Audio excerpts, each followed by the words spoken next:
하나님의 말씀을 봉독해 드리겠습니다. 고린도전서 3장 16절 17절입니다. 이제 말씀을 제가 봉독합니다. 너희는 너희가 하나님의 성전인 것과 하나님의 성령이 너희 안에 계시는 것을 알지 못하느냐? 누구든지 하나님의 성전을 더럽히면 하나님이 그 사람을 멸하시리라. 하나님의 성전은 거룩하니 너희도 그러하니라. 아멘. 기도드리겠습니다.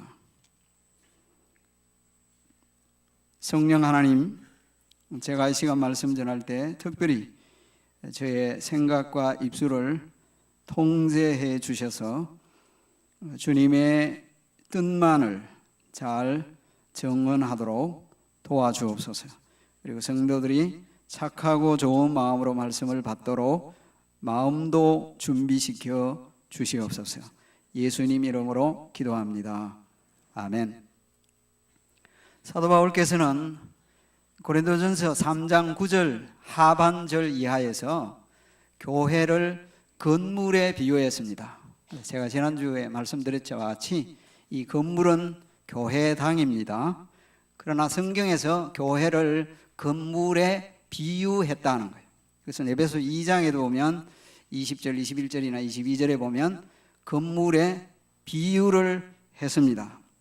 그리고 그 건물을 짓는 자, 기본적으로는 사도입니다. 이제 건축자 일꾼으로 비유를 한 거예요. 그리고 10절부터 15절에는 건물을 지으면 잘 지어야겠죠.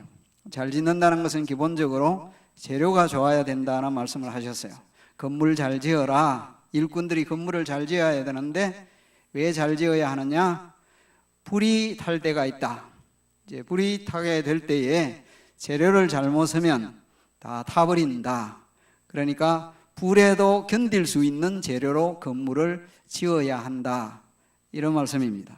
그런데 이 기본적으로 주신 말씀이 이 사도나 복음 전하는 자가 잘못된 가르침이나 즉 쓰레기와 같은 그런 거 주고 나면 나중에 남는 것 없다. 이런 얘기고요. 좀 넓게 말하면 저와 여러분이 열심히 신앙생활 하는 것 같은데 봉사도 많이 하고 활동도 많이 하는데 나중에 주님 오실 때에 다 헛수고가 될 수도 있다는 경고입니다.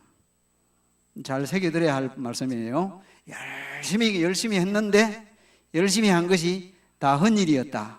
이제 그것을 어떤 식으로 표현한가 하면 불 가운데서 구원 얻는 사람과 비슷하다 얘기했습니다. 여러분, 불 가운데 구원 얻는 건 어때요? 불이 나면 뭐 다 가지고 나오는 게 아니고 몸만 빠져나오는 경우가 있죠.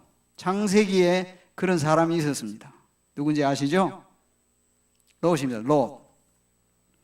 그냥 자기 욕심, 눈에 보이는 욕심 채우고 소돔성에 불신앙적인 삶을 살다가 하나님께서 불로 그 소돔과 고모라성을 멸하셨잖아요. 그때에 그는 그냥 그야말로 불 가운데서 구원 얻는 것처럼 몸만 구원받았습니다. 이제 칼빈도 그런 말을 했지만은 오늘날 성도들이 열심히 저를 비롯해서 주님 섬긴다고 했는데 나중에 주님 앞에 갔을 때 별로 칭찬이 없다. 상급도 없다. 그런 경우가 생길 수 있다는 거예요. 그것을 경고한 경고 메시지입니다. 그래서 우리는 건축을 잘 해야 한다. 건물의 교회를 비유했고 잘 지어야 한다. 주님의 교회를 잘 섬겨야 한다. 이런 내용이에요. 그런데 오늘 본문은 그 주제가 좀 바뀌어요. 트랜지션 됩니다. 앞에서는 교회를 건물 짓는 일반 건물 짓는 데 비유했다면 오늘 이 본문 말씀은 교회를 성전에 비유를 했습니다. 물론 그것은 예루살렘 성전을 두고 한 얘기겠죠. 성전에 비유했습니다. 그리고 그것은 내용이 짓는 것에 초점이 있는 거 아니고 보존에 초점이 있습니다. 다시 요약해 드립니다. 10절부터 15절까지는 그냥 건물을 어떻게 지어야 하느냐, 짓는제, 빌딩 하는 그 자체에 포커스를 두고 말씀을 한 것이라면 여기서는 건물에서 성전으로 바뀝니다. 하나님의 성전으로. 그런데 그 성전을 잘 짓는 얘기가 아니고 잘 보존해야 한다. 이게 핵심 말씀이에요. 여러분, 말씀을 보면 이렇게 표현했습니다. 너희는 너희가 하나님의 성전인 것과 이런 표현을 했는데 교회를 두고 하는 말씀입니다. 교회를 하나님의 성전이라고 표현한 것입니다. 그래서 제가 오늘 설교 제목으로 지금 몇 차례에 걸쳐서 교회에 대해서 계속 말씀을 드릴 텐데, 오늘은 교회, The Temple of God, 하나님의 성전이라는 제목으로 말씀을 드리겠습니다. 오늘 있는 본문 말씀대로 첫째는요, 교회는 왜 하나님의 전이냐? 하나님이 계시기 때문이다. 하나님이 사시기 때문이다. 즉 성령 하나님이 계시기 때문에, 성령 하나님이 사시기 때문에 교회를 하나님의 성전이라 부른다 한 것입니다. 교회를 하나님의 성전이라고 부른 것은 구약의 하나님의 성전 개념을 사용한 거예요. 신약에서 성전을 말할 때 크게 세 가지입니다. 요한복음 2장에 보면 예수님이 자기 몸을 가리켜, 바디, 자기 몸을 가리켜 성전이라 표현했습니다. 예수님 그 자신의 몸이 성전이었다는 말씀입니다. 그리고 또 한 가지 성전은 사도 바울께서 고린도전서 6장 19절에 보면 예수 믿는 신자 개개인을 가리켜 성전이라, 성령님의 전이라 했습니다. 여러분, 예수님 믿으신 여러분 속에 여러분 인식하시든지 느낌이 있든지 없든지 성령님이 계십니다. 성령님이 계시지 않은 그 사람은 구원받는 사람이 아니에요. 성령님이 계셔서 여러분은 성령의 전입니다. 그렇게 믿으십니까? 성경이 그렇게 말하고 있습니다. 고린도서 6장에 우리 개개인이 성전이다, 성령님이 계시기 때문이다 말씀하였는데, 오늘 본문에는 개인이 아니라 너희, 공동체입니다. 교회입니다. 교회가 성령님이 계시는, 물론 무리입니다, 계시는 성전이다 라고 말씀하셨습니다. 그래서 교회는 그냥 공동체가 아닙니다. 성령님의 공동체입니다.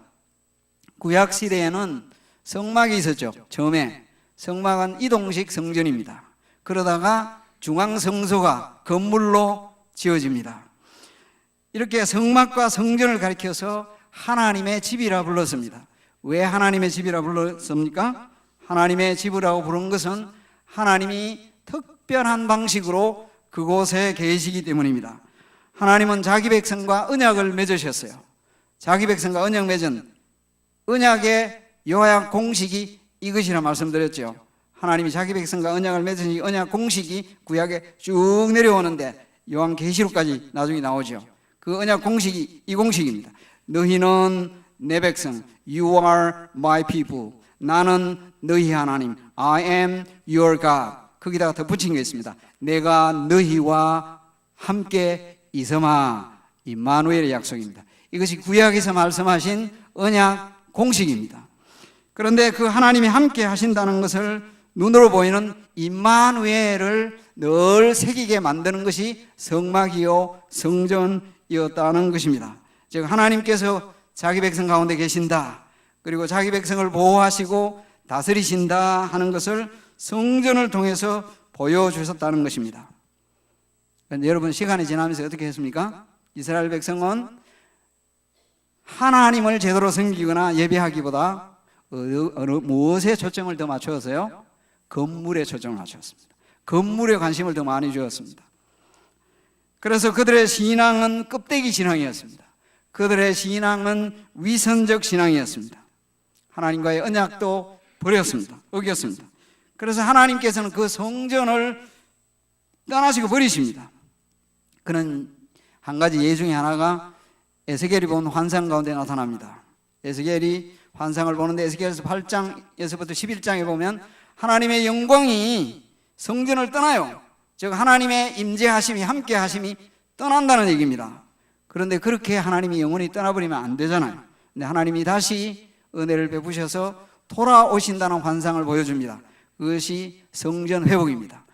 에스겔 40장 이하에 나오는 말씀입니다. 하나님의 영광이 떠났다가 하나님의 영광이 다시 돌아오는 환상을 보게 되는데, 에스겔이 본 이 하나님의 영광의 그 회복 환상은, 성전 회복의 환상은 결국은 언제 성취되느냐? 예수님 안에서 성취됩니다. 신약의 교회를 통해서 최종적으로 성취됩니다. 예수님이, 다른 말로 무슨 말입니까? 임마누엘이십니다. 하나님이 우리와 함께 하신다. 예수님 이름이 임마누엘입니다. 예수님의 이름이 임마누엘이에요. 예수님이 우리와 함께 하신다. 그리고 교회를 통해서 하나님이 우리와 함께 하십니다. 예수님이 말씀하셨죠? 성령님이 오셔서 너희를 고아와 같이 버려두지 않고 너희와 항상 함께 있으리라. 성령님이 오셔서 교회를 세우게 되십니다. 사도행전 2장에 교회 탄생하잖아요, 신약교회가. 그래서 성령님이 믿는 자 속에 계셔서 저와 여러분이 성전이다, 이 말씀입니다. 그래서 이 말을 성령의 내주라고 표현합니다. Indwelling of the Holy Spirit, 그렇게 표현하는 것이죠. 또한 성령님은 교회 안에 거하십니다. 구약의 성전에 하나님의 영광이 임재했던 것처럼 신약의 교회에 하나님의 영광의 임재의 상징인 성령님이 우리 가운데 거하신다는 말씀입니다. 그래서 성도 여러분, 교회는 무슨 상록회 같은 모임이나 향후회나 친목회와는 본질적으로 다르다는 것을 기억하셔야 됩니다. 그저 사람들이 모임 같아도 오늘 여기 저와 여러분이 모임, 이곳이 교회입니다. 교회지요. 이 건물을 두고 하는 말이 나는 건 잘 아시잖아요. 우리가 교회인데 우리 가운데 누가 계신다고요? 성령님이 계신다. 성령님이 우리 가운데 계신다는 것을 여러분들이 아셔야 돼요. 오늘 본문 말씀을 보세요. 제가 한번 더 읽어드립니다. 16절에 너희는 너희가 하나님의 성전인 것과 하나님의 성령이 너희 안에 계시는 것, NIV 성경은 사신다고 했습니다. 너희 안에 성령님이 사시는 것을 알지 못하느냐? 성령님이 계시지 않느냐? 사시지 않느냐? 이렇게 말씀하신 거예요. 그래서 교회는 성령님이 거하시는 성전이다. 구약의 성전이 아니라 우리 안에 성령님이 계셔서 우리가 성전이라는 것을 기억하셔야 됩니다. 두 번째요. 자, 이렇게 하나님, 즉 성령 하나님이, 거룩하신 하나님이 우리 가운데 계시기 때문에 하나님의 성전인 우리는 어떻게 하느냐? 거룩해야 한다라는 말씀입니다. 오늘 본문에 있는 그 말씀이에요. 17절에 보면 끝부분입니다. 하나님의 성전은 거룩하니, 왜냐하면 하나님의 성전은 거룩하니 너희도 거룩하니라. 우리가 거룩한 하나님의 성전이기 때문에 거룩해야 된다는 암시를 가지고 있는 것입니다. 아무리 구중궁궐이라 해도, 왕궁이라 하더라도 왕궁 안에 있는 사람들이 강도 떼면 강도 소굴입니다. 그렇습니까? 아닙니까? 아무리 초가상간이라도 그곳에 왕이 찾아오시면 그것이 왕궁입니다. 아무리 보잘것없어도 하나님이 계시면 그곳이 성전입니다. 그래서 우리가 세상에서 볼 때는 형편없어 보이고 숫자가 얼마 안 되고 보여도 하나님이 계시면 이곳은 하나님의 전이다, 이 말이에요. 예수님 당시에 예수님이 성전을 보셨을 때 성전이 어땠어요? 그 당시 사람들이요, 하나님에게는 관심이 없었습니다. 돈벌이에만 관심이 많았습니다. 성전뜰이었죠. 자신의 사심 채우기 위하여, 욕심 채우기 위하여 돈벌이에만 관심이 많아서 주님이 요한복음에서 2장에 책망하셨죠. 너희들이 하나님의 전을 뭐 하는 집으로요? 장사하는 집으로 만들고 있도다, 책망하셨잖아요. 장사하는 집으로, 마켓으로 지금 만들고 있다. 오늘날도 우리가 좀 새겨들어야 할 말씀이에요. 교회가 교회답지 못하면 그렇게 됩니다. 그래서 교회를 보시고 주님이 그렇게 하신다면 얼마나 슬픈 일이겠습니까? 그런데 공간복음서에서는요, 더 무서운 말씀을 하셨어요. 성전을 보시면서 무슨 말씀을 하셨냐요? 너희들을 이 하나님의 집을 어떻게 한다고요? 강도의 소굴로 만들고 있다. 그 사람들이 무슨 창과 칼을 들고 사람을 찔러 죽였습니까? 아니죠. 영적인 강도 노릇을 하고 있습니다. 그 당시에 유대인들, 특별히 종교 지도자들, 제사장들, 레위인들, 이 사람들이 사람들의 영혼을 죽이는 강도 노릇을 하고 있었다. 오늘날도 두려운 마음이 듭니다. 오늘날 교회에서도 목회자뿐만 아니라 교회 지도자들이 교회에 있는 성도들을 살리는 일을 하는 것이 아니고 영혼을 죽이는 강도 노릇을 하고 있지 않는가? 주님이 보시고 너희들도 강도야, 강도, 이렇게 하시는 거 아닌가 두려운 마음이 든다는 말이에요. 교회가 그렇게 되면 이것은 다른 것보다도 더 못한 것입니다. 주님이 그렇게 책망하시면서 하신 거 보면 아시잖아요. 그 당시 예루살렘에서 성전이 타락해 있었습니다. 성전 체제가 타락했잖아요. 예수님이 성전에서 무슨 행동을 하신 게 아시죠? 복음서 4군데 다 나와요. 성전에서 뭐 나름대로 자기들은요 뭐 한다고 했어요? 하나님께 제사 드린다고 제물을 팔고 사고 하는 일을 했잖아요. 돈 바꾸는 일을 했잖아요. 다 자기 나름대로 하나님 섬긴다고 한 거예요. 하지만 타락한 가운데 있었습니다. 그래서 다 쫓아내셨죠. 짐승들 다 쫓아내시고 돈 바꾸는 사람들 다 상도 되어버리셨습니다. 그래서 소위 사람들이 이 부분을 말해서 성전 청결 사건이라 말하는데, 이거는 많이 분명한 이 표현이 아닙니다. 물론 있는 걸 쫓아냈으니까 청결했다는 표현이 되겠지만, 그때 어떤 신학자는 말하기를 성전 시위 사건이다, 데몬스트레이션 사건이다. 데모를 오해를 하지 마세요. 뜻을 표현한다는 게 데몬스트레이션입니다. 어떤 뜻을 표현했다는 겁니다. 저는 그런 표현이라기보다 예수님이 하신 이 표현은 무슨 사건이냐, 이것은 symbolic, prophetic action이다. 이전에 말씀드린 다른 부분도 마찬가지예요. 예수님이 행하신 이 행동은요 선지자적인 행동입니다. 즉 선지적, 예언적 행동입니다. 예고 사건을 보여준 거예요. 즉 상징적인 행동입니다. 예수님이 제자들의 발을 씻겨주신 이 일도 상징적이고 예언적인 행동이었듯이 성전에서 행하신 이 일도 그런 일이었습니다. 무엇을 두고 하는 말입니까? 하나님의 심판을 예고하신 사건입니다. 예수님이 진노하셨습니다. 그것은 하나님이 진노하셨다는 말이에요. 하나님이 심히 진노하셨다는 것을 보여주는데, 무슨 진노냐? 이제 이 성전은 심판받아야 된다. 하나님의 심판을 예고한 거예요. 그 심판 예고가 언제 실제적으로 이루어집니까? 40년 후에 이루어집니다. 성경에서 40년은 매우 흥미로운 숫자입니다. 예수님이 승천하시고 난 뒤에 40년 후에 로마의 디도 장군이 와서 성전을 완전히 없애버렸습니다. 물론 이게 중요한 것은 여기 신학적으로 그림자 성전은 더 이상 필요 없다는 얘기예요. 예수님 자신이 성전이고 교회가 성전이 되니까 이제는 더 이상 필요 없는 거예요. 그런 그림자는 다 치워버리고 진짜 성전이 오셨는데 필요 없다는 얘기도 있지만은 하나님이 그 성전에 대한 심판을 내렸다는 말입니다. 타락했기 때문인 것입니다. 그런데 그 당시 사람들은 예수님의 이 말씀과 행동을 전혀 이해하지 못했습니다. 도리어 어떻게 했습니까? 예수님을 성전 위협과 성전 파괴 제목으로 산헤드린 공의회에서 재판받으셨습니다. 그들은 예수님이 하나님의 집을 위협했다, 신성 모독의 죄를 지었다고 주장을 했습니다. 그것도 거짓 증인을 두고 말입니다. 스데반의 죄목들 중에 하나도 마찬가지입니다. 스데반에 대해서 모세욕했다. 또 하나는 거룩한 곳을 모욕했다. 그 거룩한 곳은 성전입니다. 성전 모독에서 죽어야 된다, 이렇게 한 것입니다. 하지만 여러분, 예수님도 스데반도 성전을 모독한 것이 아니었습니다. 타락한 성전 체제를 책망한 것입니다. 앞서 말씀드린 바와 같이 물론 구약의 그림자 성전은 더 이상 필요 없습니다. 예수님 당시에 성전 모독하는 것은 사형에 해당되는 죄목이었습니다. 유대인들에게서 종교적으로. 이것은 구약시대에 이 하나님 모독하는 일이 되기 때문에 그런데, 구약시대에 성전 더럽히면 사형당했습니다. 이동식 성전이었던 성막과 관련해서도 보면 모세오경을 보면 알 수 있습니다.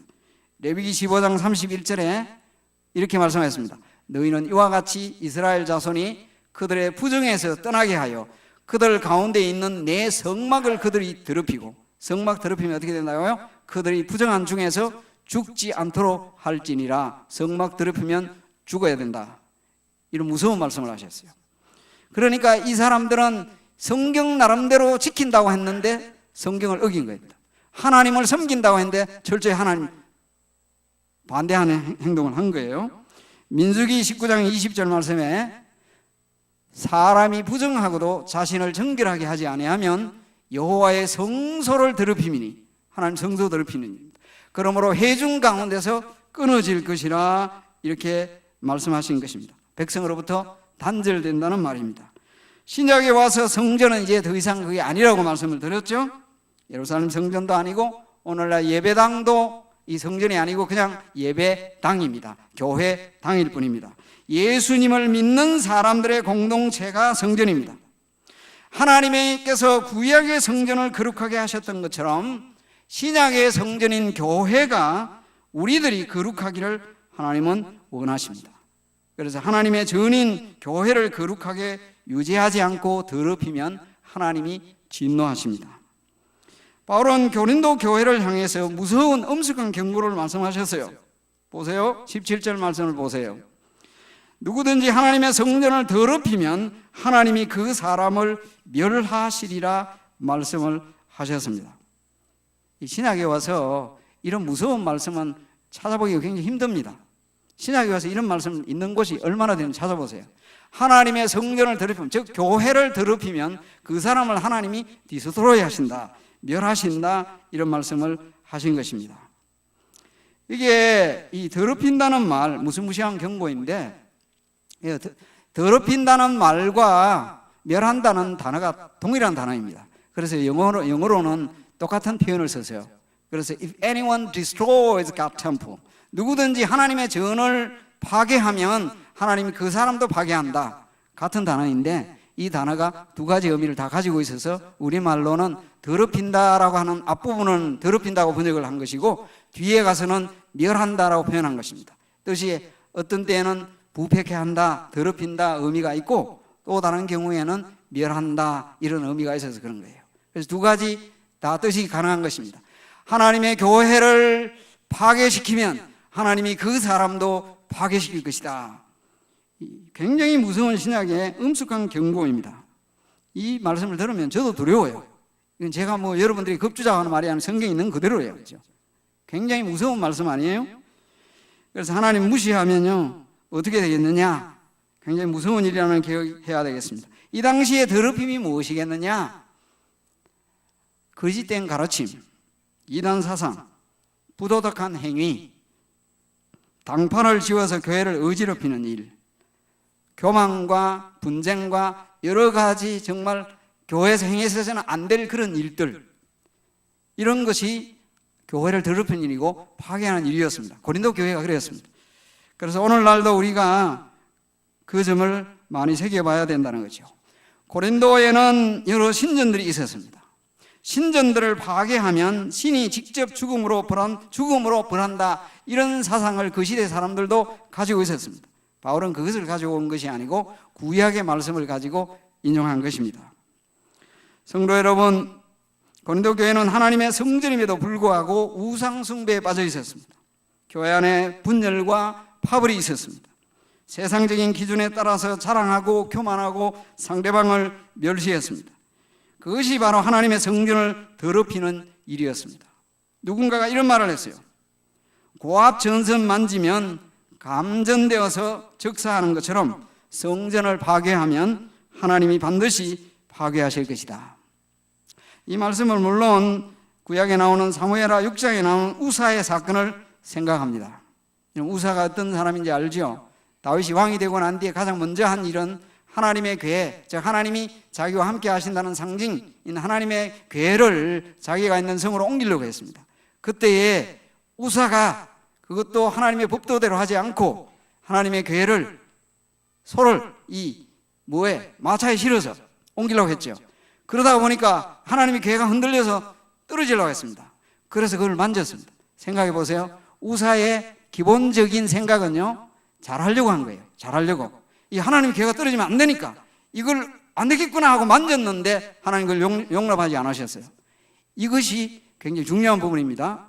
우리가 인간적인 생각으로 교회 안에서 나는 의도가 좋은데 하나님이 원하시지 않는 행동을 할 수도 있습니다. 그건 그렇게 해서는 안 된다는 부분입니다. 이렇게 된 거예요. 여러분, 전으로 지은 성전이 또는 성막이 나무와 돌로 지었던 예표적인 성전에 대해서 하나님이 이렇게 하셨는데 신약에 와서 이렇게 무서운 말씀이 있다는 것이 놀라울 뿐입니다. 당장 눈앞에 보이지 않아도 하나님은 그 사람을 심판하신다. 그래서 교회를 교회답게 해야 된다는 겁니다. 이 하나님께서도 시범 케이스를 보인 적이 종종 있습니다.